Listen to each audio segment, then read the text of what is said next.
하나님의 말씀 사도행전 2장 33절 다 같이 한 목소리로 읽겠습니다. 시작. 하나님의 오른손으로 예수를 높이시매 그가 약속하신 성령을 아버지께 받아서 너희가 보고 듣는 이것을 부어주셨느니라. 아멘.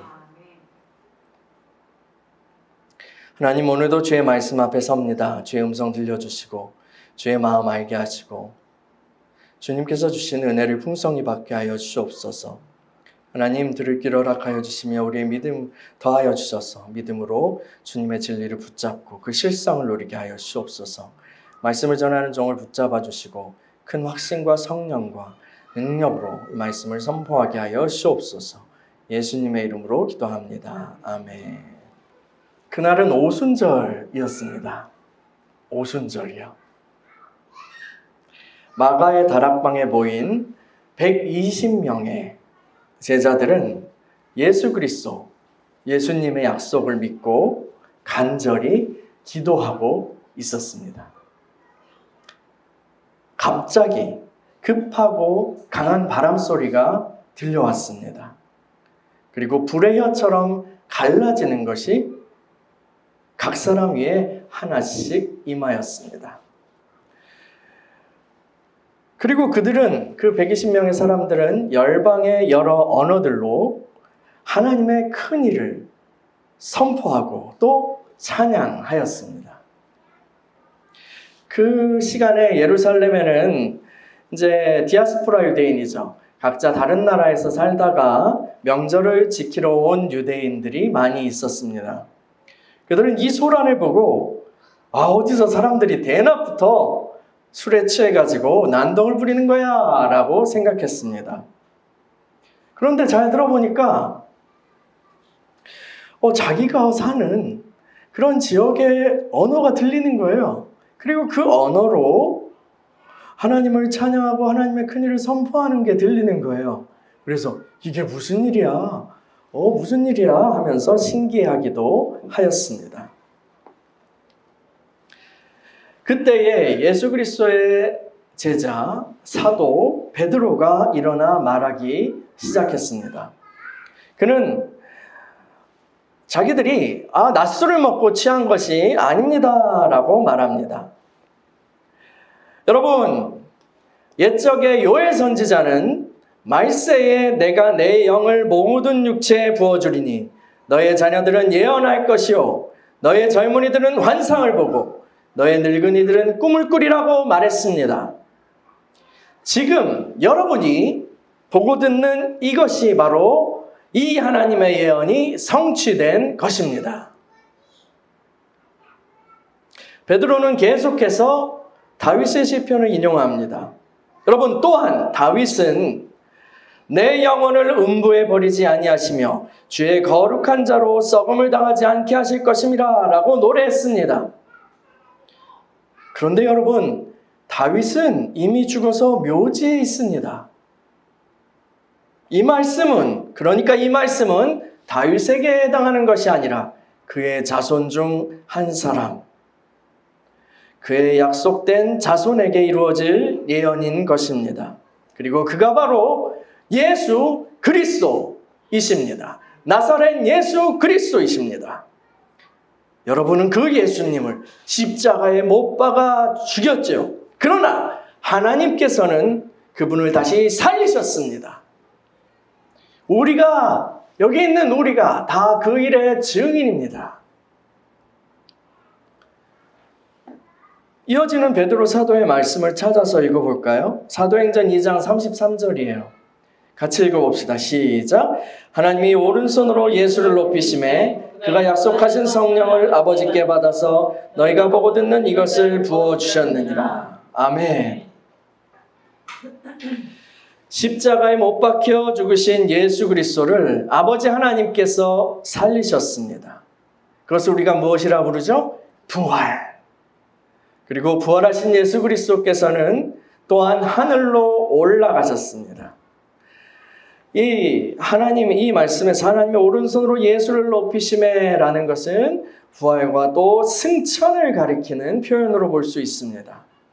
승천이요. 여러분, 부활뿐만 아니라 승천도 성경에 예언되어 있습니다. 다니엘서를 한번 찾아볼까요? 다니엘서요. 다니엘서 7장 13에서 14절이요. 다니엘서 7장 13에서 14절. 다 같이 함께 읽어볼까요? 시작.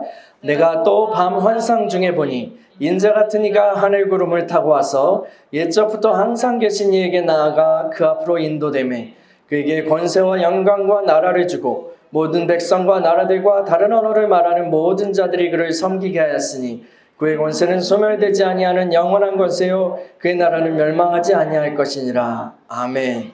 인자 같은 이란 사람인데요. 하나님의 백성이에요. 하나님의 백성. 그리고 하나님의 백성을 대표하는 어떤 한 사람에 대한 것이에요. 그분은 바로 약속된 메시아 그리스도시죠. 그분이 하늘 구름을 타서 옛적부터 항상 계시니 성부 하나님이십니다. 그분 앞으로 나아간대요. 그때 그 인자 같은 이가 권세와 영광과 나라를 또 받게 돼요.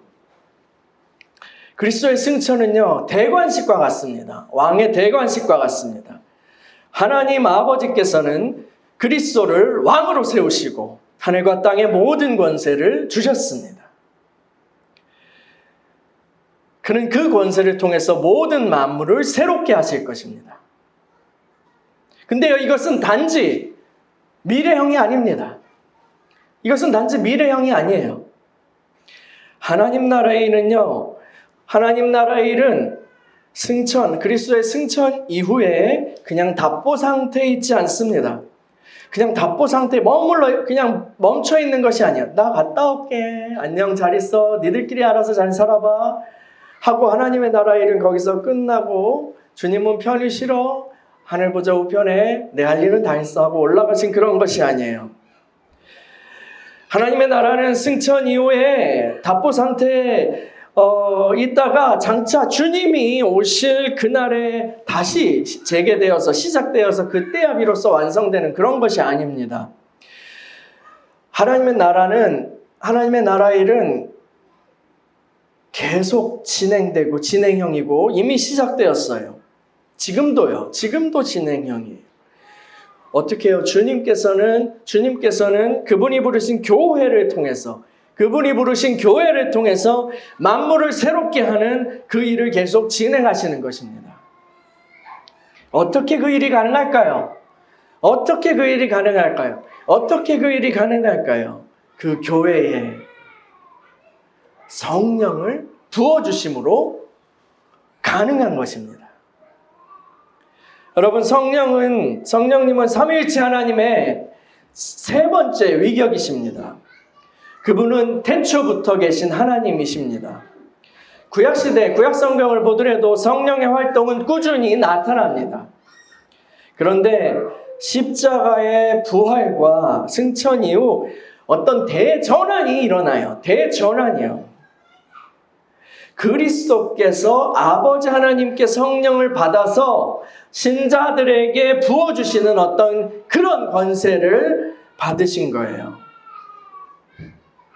이것은 그리스도를 통하여 성령의 역사가 나타나는 그런 대전환이에요. 그리스도의 중보하심을 통해서 완전한 하나님이시며 또한 완전한 사람이신 새로운 인류의 대표자이신 그 그리스도의 중보하심을 통해서 성령의 사역이 교회 안에 이제 풀어지는 거예요.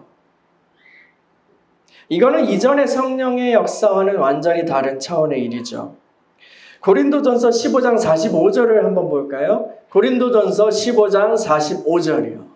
고린도전서 15장 45절 읽어볼게요. 시작. 기록된 바 첫사람 아담은 생명이 되었다 함과 같이 마지막 아담은 살려주는 영이 되었나니. 아멘. 여러분, 하나님께서는요 친히 손으로 아담을 만드셨어요. 진흙으로 만드셨어요.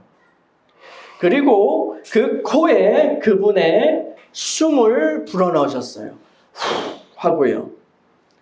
그래서 아담은 생령이 되었다 이렇게 성경에서 번역하는데 정확하게는 산 존재가 되었다라고 번역하는 것이 옳습니다. 그래서 첫사람 아담은 산혼, 산 존재가 되었어요. 그냥 혼이 아니라 산혼이요. 하나님과 연결되었다는 면에서 하는 그런 하나님과 숨을 통해서 하나님과 연결됐다는 면에서 그는 산 존재입니다. 산 존재예요. 그러나 그가 죄를 범하였을 때 어떻게 됐어요? 하나님과의 관계는 끊어졌어요. 그리고 그는 정령 죽으리라 말씀하신 대로 죽었습니다. 즉시 영적으로 죽었고 하나님과 관계가 끊어졌고, 그리고 몸은요, 그 생명은 서서히 죽어가고, 또 죽은 후에는 영원한 멸망, 영원한 사망의 심판을 피할 수 없는 그런 존재가 되었습니다. 그것이 아담 안에 있는 모든 인류의 운명이 되었죠. 저와 여러분도 마찬가지였고요. 마지막 아담으로 오신 그리스도께서도요, 그 죽음을 경험하셨어요. 그 죽음을 경험하셨습니다.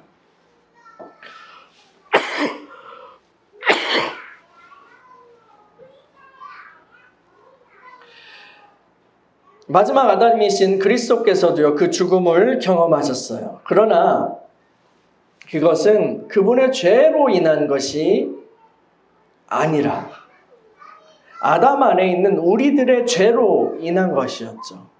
우리들의 죄 때문에 그분은 죽으신 거예요.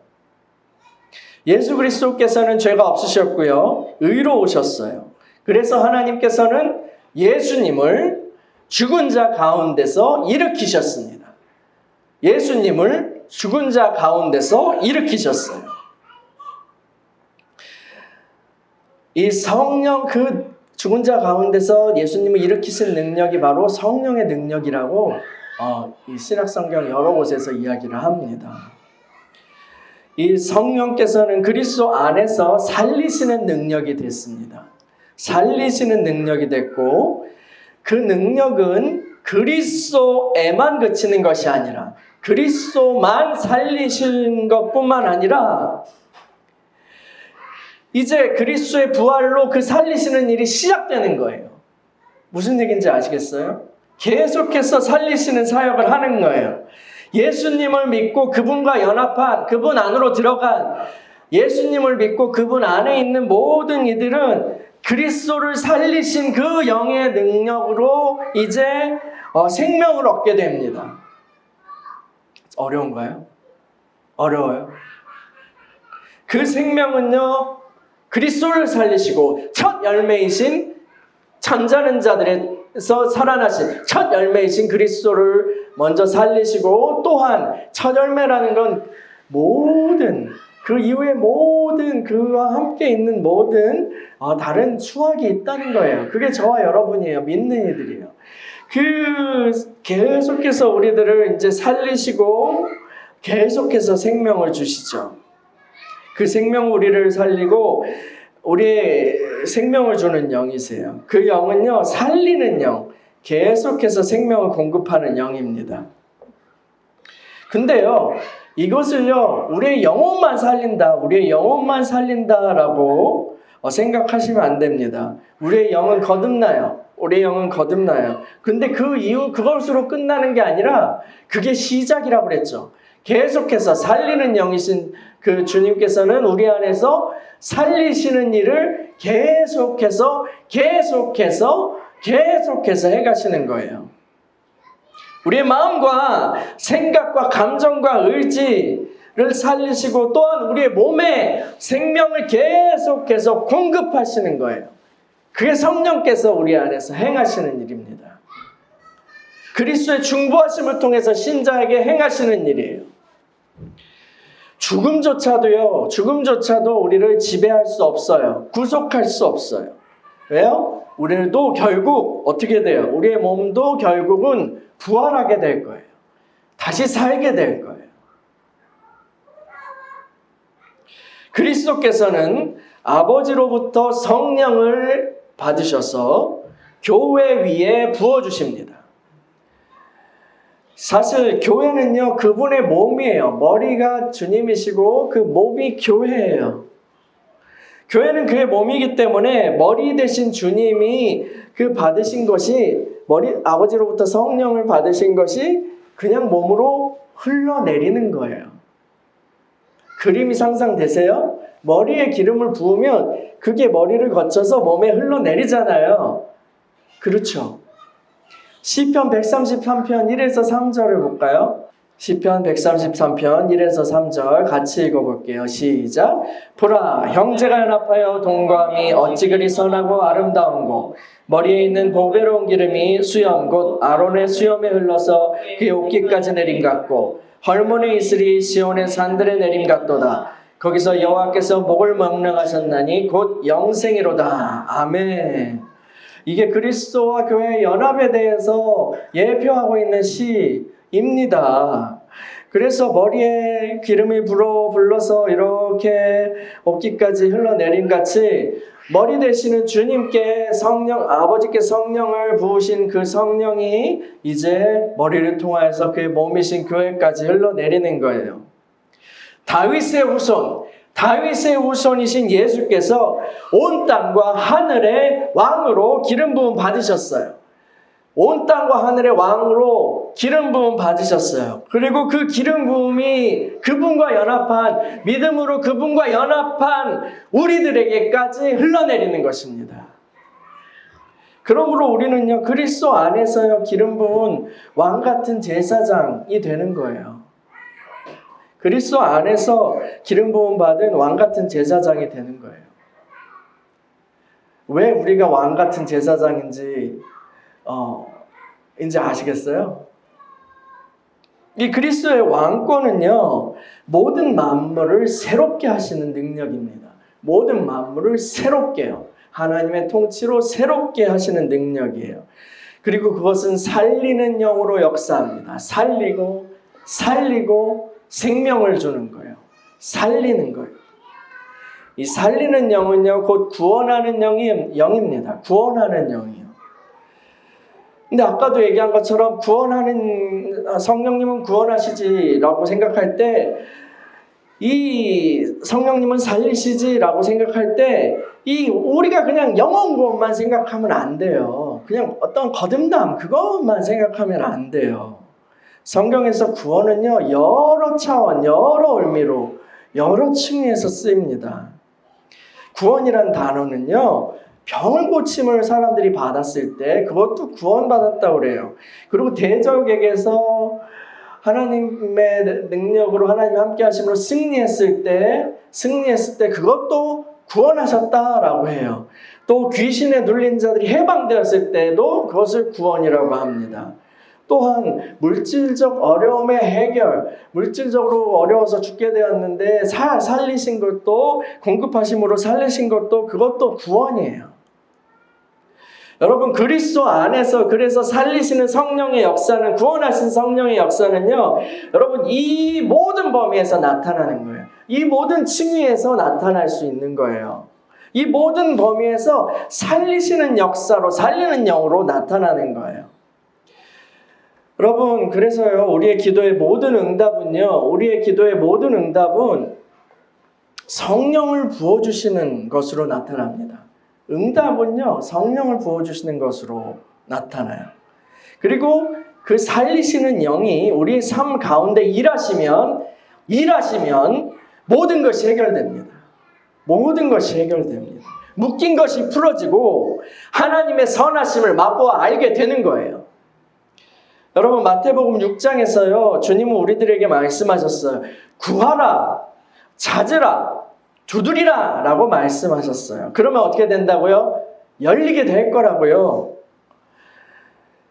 그리고 이어서 악한 자라도 좋은 것으로 줄 아는데, 악한 자라도 좋은 것으로 자식에게 주는데, 하물며 하늘에 계신 아버지께서, 그 선하신 하나님께서 구하는 자에게 좋은 것으로 주시지 않겠느냐라고 말씀하셔요. 여러분, 하늘 아버지께서는요, 우리에게 좋은 것을 주시길 기뻐하시는 분입니다. 좋은 것을 주시길 기뻐하시는 분이세요. 그런데 그거 아세요? 누가복음에도 이와 비슷한 말씀이 있습니다. 거기서는 하늘 아버지께서 구하는 자에게 뭐라고 돼 있을까요? 읽어보신 분 계세요? 기억나신 분 계세요? 누가복음에는 하늘 아버지께서 구하는 자에게 성경을 주시지 않겠느냐, 성령을 주시지 않겠느냐라고 말씀하셨어요. 그렇게 기록되어 있어요. 여러분, 마태복음에는 좋은 것을 주시지 않겠느냐라고 되어 있고, 누가복음에는 성령을 주시지 않겠느냐라고 되어 있습니다. 여러분, 가장 좋은 응답은 성령을 통한 역사입니다. 성령의 역사예요. 우리 삶의 모든 것들은 살리는 영이신 그 성령을 통하여 오시기 때문입니다. 그 성령을 통하여 오시기 때문입니다. 어떤 이들은 성령을 구하는 것이 성령을 부어주십시오 혹은 성령을 구한다라는 것이 교리적으로 잘못되어 있다라고 말합니다. 그분들이 그렇게 주장하는 것도 이해는 갑니다. 그분들은 성령의 내주하심을 되게 이제 소중히 여기는 거죠. 그래서 그 관점에서 바라보는 거예요. 내주하시는 성령께서 예수님 영접하고 거듭나서 내주하시는 성령께서 우리 안에 들어오셨다가 또 나가셨다가 하지 않잖아요. 그렇기 때문에 그렇게 생각할 수 있는 위험이 있기 때문에 이렇게 하면 안 된다는 거예요. 그래요. 저도 우리가 거듭난 후 성령이 내주하시면 그분은 우리를 떠나시지 않는다고 믿습니다. 그러나 성령의 임재 방식은요, 한 가지만 있지 않습니다. 내주 한 가지만 있지 않아요. 성령께서는 어디나 계세요. 그렇죠? 무소부재하십니다. 온 우주에 가득하세요. 온 우주에 가득하셔서 하나님의 섭리로, 하나님의 능력으로 모든 만물을 붙잡고 모든 만물이 돌아가게 하세요. 하나님이 그냥 이렇게 시스템 만들어 놓고 기계처럼 이렇게 태워 감아놓고 위에서 명상만 하시는 그런 하나님, 우리 하나님 그런 분이 아니라 하나님께서 친히 그 능력으로 모든 만물을 붙잡고 계시고 다스리고 계시고 기동하게 하신다고요. 지키고 계시고요. 성령께서는 그 무소부재하신 거죠. 그래서요. 심지어 불신자들의 세상 가운데에서도 이 성령께서는 일하시고 계세요. 그런데요, 내주는 어때요? 내주하심은요, 성령께서는 오직 거듭난 예수 그리스도를 믿고 거듭난 신자들 안에만 내주하십니다. 자, 무소부재와 내주가 또 있고요. 또 성령께서는 또 다르게 존재하시는 그런 게 있어요. 성령께서는 우리가 느낄 수 있는 어떤 현저한 임재로도 나타나십니다. 함께 하세요. 그 구약 성경에 보면 막 연기로, 구름으로 그렇게 나타나시죠. 큰 소리로 나타나시죠. 그 성전에서, 솔로몬 성전에서 막 구름 같은 그런 영광이 나타나가지고 제사장들도 막 서서 섬길 수가 없었다고 그렇게 했잖아요. 그게 쉐키나, 영광을 뜻하는 거잖아요. 또 성령께서는요, 그런 거 외에도 사람들에게 어떤 능력과 지혜를 부어주시는 경우도 있어요. 삼손과 같은 힘으로 그런 게 나타나기도 해요. 여호와의 신이 충만하여서 막 낙의 턱뼈를 들고 막 브레셋을 다 때려 죽이잖아요.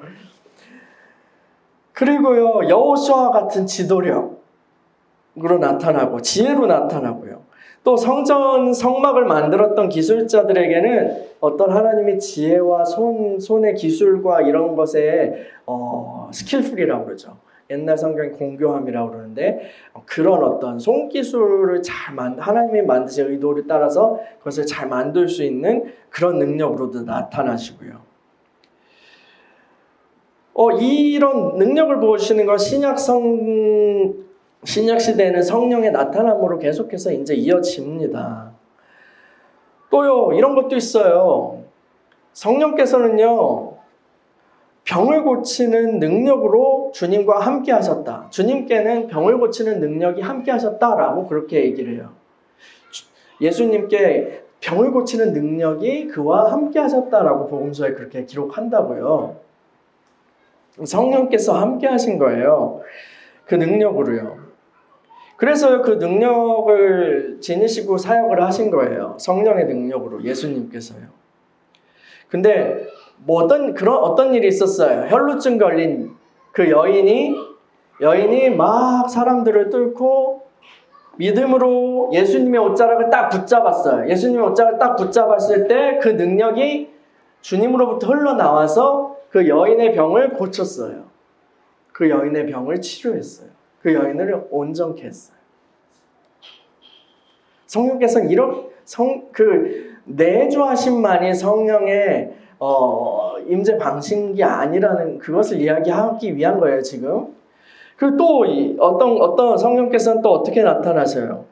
이 바울의 경우에는요, 더 재밌어요. 바울의 경우에서는 그가 이제 기도하고 뭐 사역을 해서 뭐 선포하고 해서 능력이 나타나기도 했지만 그가 몸에 지니고 있던 앞치마, 손수건 그거를 갖다가 병자한테 귀신 들린 사람한테 딱 다른 사람이 이렇게 놨더니 자유케 되고 치유가 일어났다는 거예요. 이 앞치마나 손수건 같은 물건을 통해서도요, 성령의 역사가, 능력이 전달될 수 있다는 거죠. 또요, 바울은요, 데살로니가 성도들에게 너희가 예언을 멸시하지 말고 성령을 소멸하지 말라라고 얘기했어요. 성령을 소멸하지 말라라고 말씀했는데 이거는 너희가 구원을 잃어버릴까, 내주하시는 주님, 그 생명을 주님이 떠나실까 두려워하라라는 거, 주의하라는 얘기가 아니죠. 이것은 여러 가지 능력으로 특별히 살리시고 거룩해 하시고 살리시는 능력으로 역사하시는 그 성령의 임재와 성령의 불을 꺼트리지 말라는 그런 의미로 얘기하는 거예요.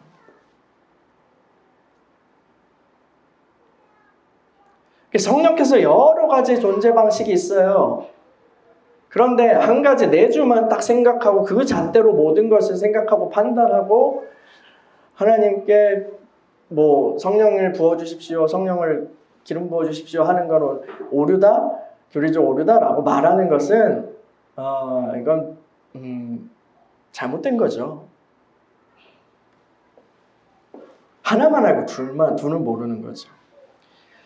여러분, 우리가 거듭난 신자라면요, 우리를 다시 거듭나게 해달라고 성령께서 우리 안에 다시 내주해 하시라고 그렇게 구할 필요는 없어요.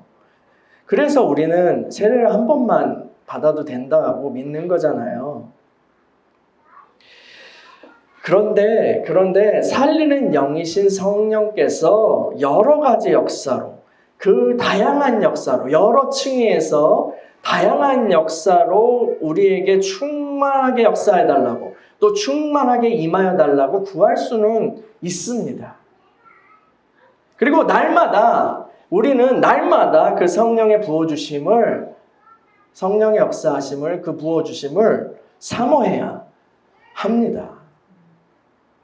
여러분, 우리가 흔히 사용하는 교회 용어 있잖아요. 은혜 받는다요. 은혜 받는다라는 용어도요, 저는 이 성령의 부어주심을 가리키는 것으로 이해하고 사용해야 한다고 믿습니다. 왜냐하면 많은 경우 믿는 이들이 그냥 육적인 감동을 얻는 거, 아니면 깨달음을 얻는 거, 이런 것들과 은혜 받았다라는 그 단어를, 은혜 받았다라는 경험을 막 혼용해서 사용하거든요. 그래서 영화 보고 나 은혜 받았잖아. 콘서트에서 나 은혜 받았잖아. 뭐 이렇게 하기도 해요. 심지어 그렇게 해요. 그러니까 그것과 이 감동이 똑같은 것이라 생각하는 거죠.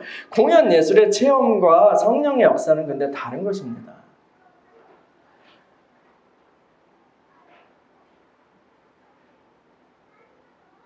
여러분, 기도할 때요, 예배 드릴 때 성령의 은혜를 사모하십시오.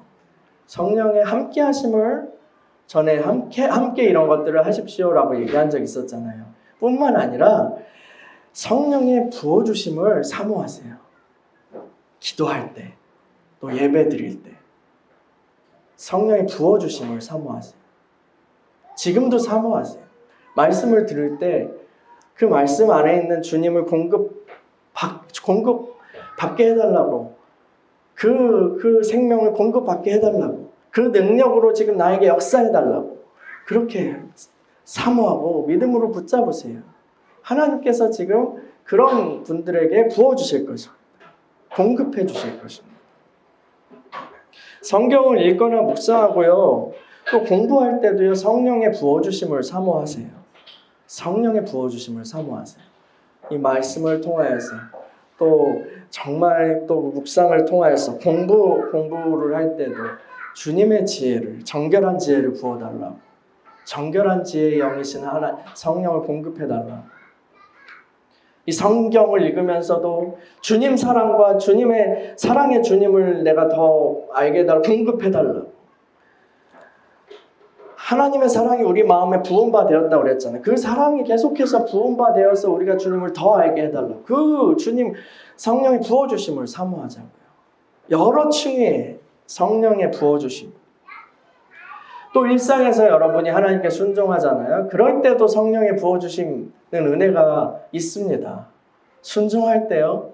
순종할 때 그런 은혜가 있어요. 하나님의 임재 안에서 사는 방법은요, 이런 말씀을 읽고 주님과 교제하고 하는 것뿐만 아니라 주님께 순종하고 주님을 따라서 그렇게 사는 것, 주님의 인도하심을 따라 사는 것이거든요. 주님 뜻대로 그렇게 살 때 우리 안에 생명이 공급돼요. 우리 안에 생명이 공급돼서 우리가 더 주님으로 충만하게 돼요. 그런데 반대로 갈 때 우리 안에 우리와 함께 하신 우리에게 부어주신 그 주님의 임재가 축 아까 성령이 소멸하고 축 하고 빠져나가는 거예요. 점점 빠져나가면 어떻게 될까요? 우리가요, 막 이렇게 아마 그 피를 빨린 뱀파이어처럼, 뱀파이어나 그런 흡혈귀에게 피를 빨린 그런 존재처럼 될지 모르겠어요.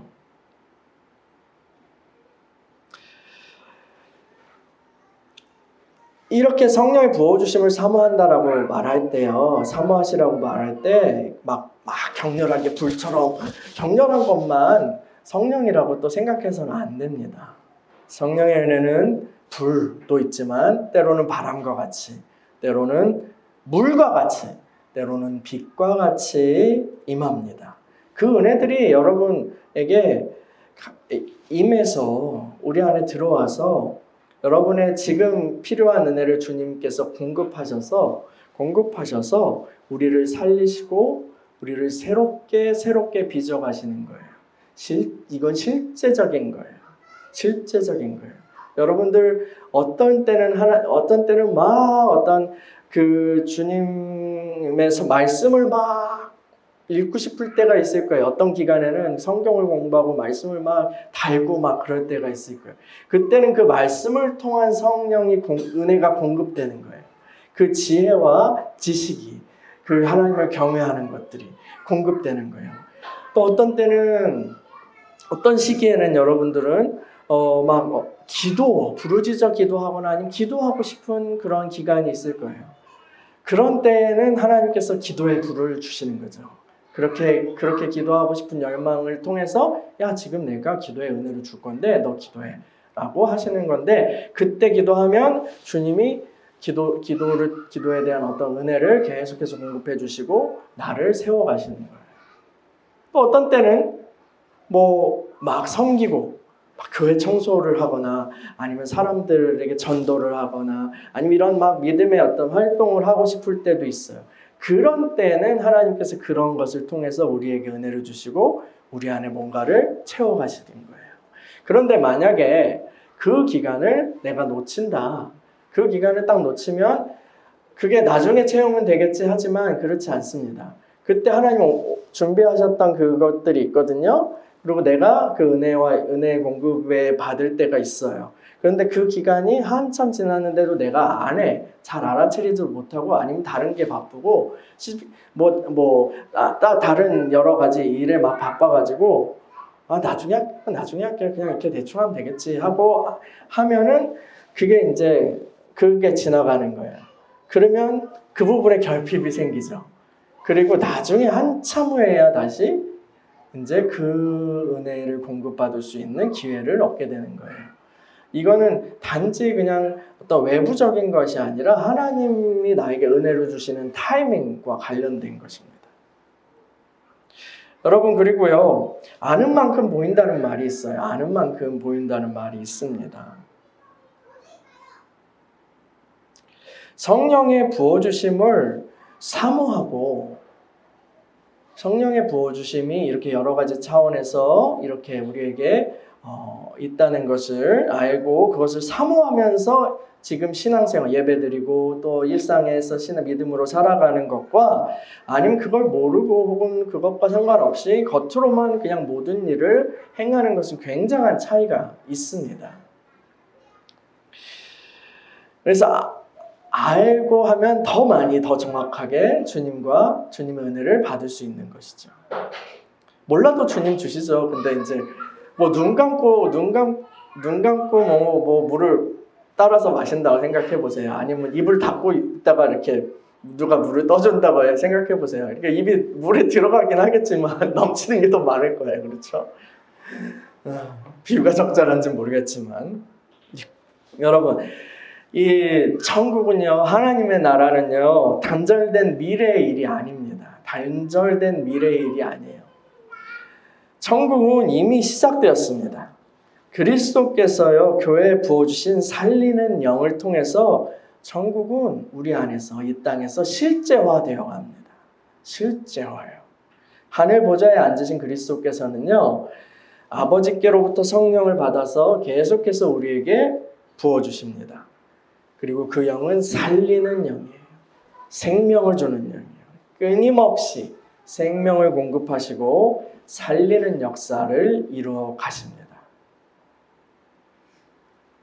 여러분, 지금 여러분의 삶에요, 여러분의 삶에 살리는 역사가 어느 부분에 살리는 역사가 절실합니까?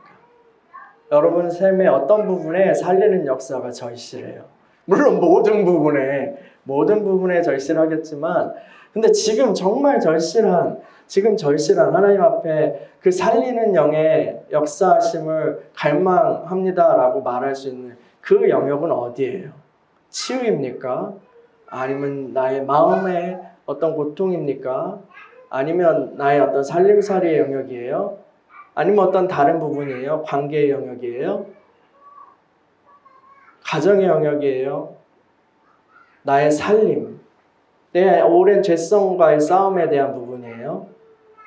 영적 전쟁에 대한 부분이에요? 몸의 치유에 대한 부분이에요? 어떤 거예요? 여러분, 그 영역에 살리시는 영의 역사를 강구하시길 바랍니다. 주님께서 살리시는 영으로 이미 교회에게 부어주고 계세요. 여러분, 그리스도께서 부어주시는 성령은요, 보호자로부터 흘러나오는 생명의 강물입니다. 생명수가 아니에요. 그리고 그 강물은 만물을 새롭게 하시는 하나님의 능력입니다. 그 보좌로부터 계속해서 흐르는 그 강물의 흐름 안에 있을 때 우리는 날마다 살아나게 되고요, 또 새롭게 될 것입니다. 날마다 새롭게 될 것입니다. 살아나게 될 거예요. 치유될 거예요. 우리의 영과 혼과 육과 또 모든 삶의 영역에서 이 살아남의 역사가 일어나게 될 것입니다. 여러분, 이러한 강물이 지금도 흐르고 있고 우리 신자에게 허락된 놀라운 은혜인 거예요. 여러분, 이러한 생명의 강물이 여러분 앞에 있습니다. 이 생명의 강물이 여러분 앞에 있어요. 근데 그 강물을 여러분 앞에 두고요, 물 몇 방울 튀겨지는 것으로 만족하시겠습니까? 물 몇 방울 탁 튀겨지는 것으로 만족하시겠냐고요? 아니면 물 몇 잔 딱 마시고 하고 이제 됐어 하고 체면 차리겠어요? 더는 괜찮습니다. 사양합니다. 저는 여기까지예요. 저는 만족할 수 없어요. 저는 만족할 수 없다고요. 저는 만족할 수 없습니다. 저는 목말라요. 저는 자제할 수 없어요. 저는 지금도 저기 지금 흐르는 주님으로부터 흐르는 청량하게 흐르는 저 생명수의 강물의 몇 방울로 몇 잔으로 만족할 수 없어요. 저는 지금 그래서 그 강물로 뛰어들어야겠습니다. 그 강물로 이제 지금 풍덩하고 뛰어들어야겠어요. 여러분 중에 누가 저와 함께 들어가시겠습니까? 할렐루야. 함께 그 성령의 부어주심을 사모하면서 기도하겠습니다. 우리 같이 특별히 각자의 영역에서 어떤 영역에 하나님의 그 성령의 응답이 필요한지, 그 살리시는 역사가 필요한지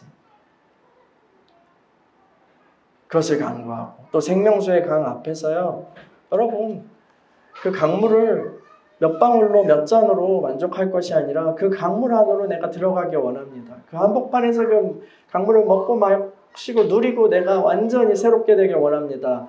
라고 그런 삶을 원합니다. 주님은 이미 그런 삶을 우리에게 예배해 두셨어요. 허락하셨어요.